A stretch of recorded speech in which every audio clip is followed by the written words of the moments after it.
কেন নামাজ পড়বা? নামাজে অনেক শান্তি, নামাজে অনেক তৃপ্তি, নামাজে অনেক মজা। আল্লাহর কোরআন অনেক সুন্দর, অনেক শান্তি।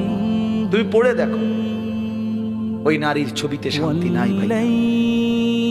অশ্লীলতায় শান্তি হয় না, অতৃপ্তি বাড়ে, আরো দেখতে মন চায়। তাইলে তো তৃপ্তি হলো, তাইলে তো তৃপ্তি হলো।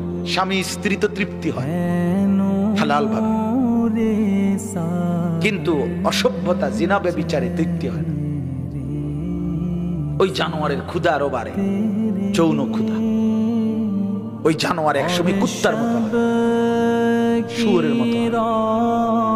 ব্যভিচারী অসভ্য নারী লোভী একদিন কুকুরের মতো হয়ে যায়।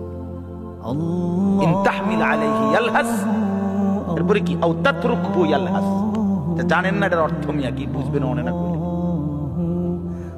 আল্লাহ তাআলা বলছে কুত্তার স্বভাব, ফামাসালুহু কামাসালিল কালব, এই কালব তো কুত্তা।